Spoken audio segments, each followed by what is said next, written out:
answer is all of the above. Today I have 4 paintings I need to finish. Irene, Surtur, Mio, and Civilite Eterna, all from Arknights. All of the sketches started from 2 videos ago, so this is the natural continuation. But the thing is, since these were drawn with the figure in mind first with no plans at all for the background, I needed to start from scratch. I had overarching goals like use a different color for each, have the background support the main character's themes. The main light for the background needs to match the lighting direction on the character, but otherwise, yeah, this was more going with the flow than anything else. I wanted there to be texture, so I started with a really rough brush to block in each layer first, then adding detail and color with the highlight layers. I'm warning you now, these are really messy speed paints. Sometimes I wish I knew 3D, but then I think, shoot, I need to learn 3D. Isn't 3D a whole nother skill set? Also, I like simple but effective backgrounds too, so maybe not. Blender, how do you get here?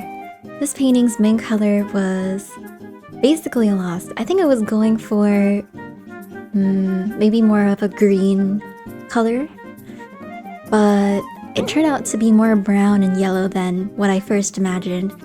It reminds me of the color palette of old paintings with their yellowing varnish. Well, let's just call that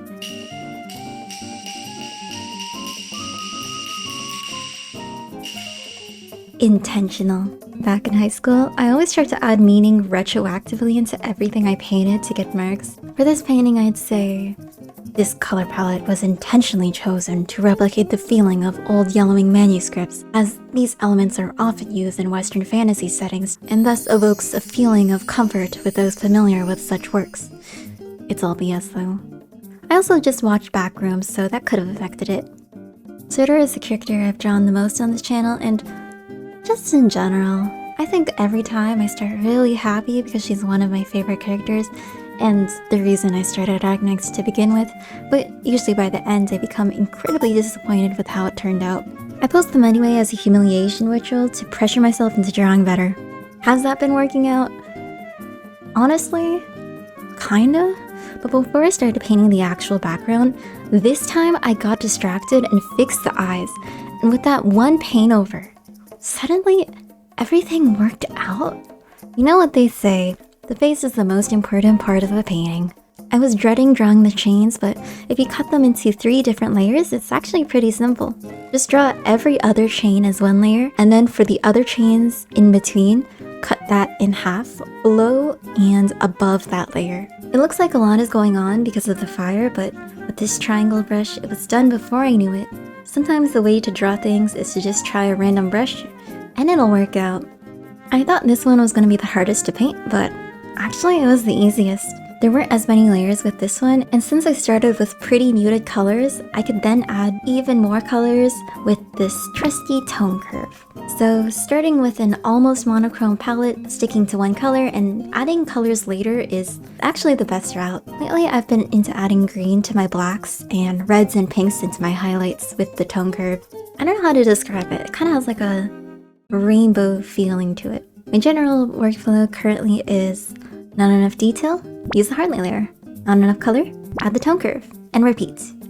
Now this one. It's one of the ones where the thing that looks difficult is actually not that difficult, and the thing that looks crazy easy isn't. Since I plan to make these prints from the beginning, something I did off recording was checking if the colors worked in print. One time I painted without thinking about it at all, and let's just say, I learned my lesson. Lesson being that all of my favorite colors are gone if I want to print.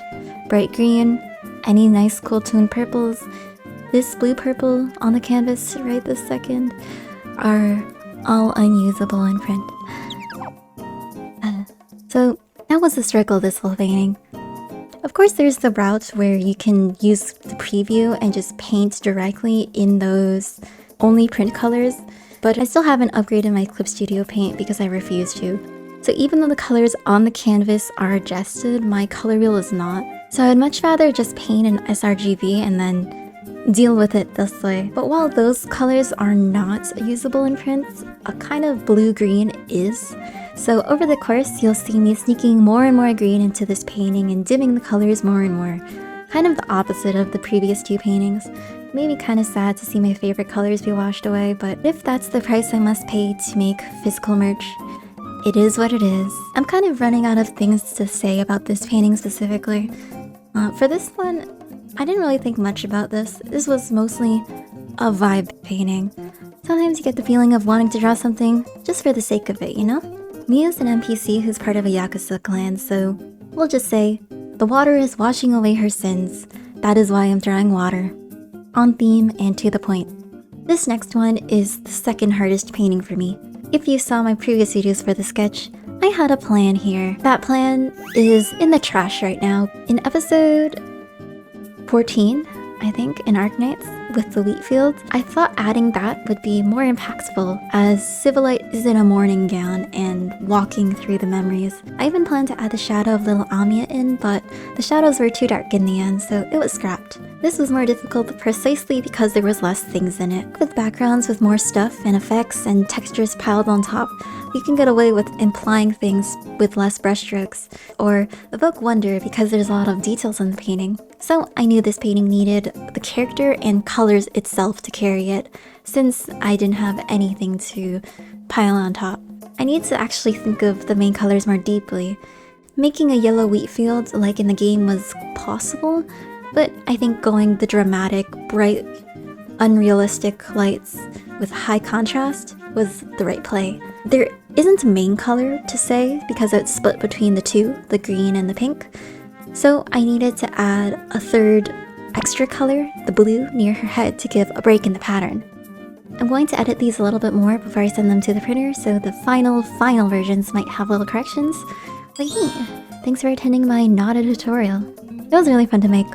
Even making this voiceover was fun to make. Okay, see ya!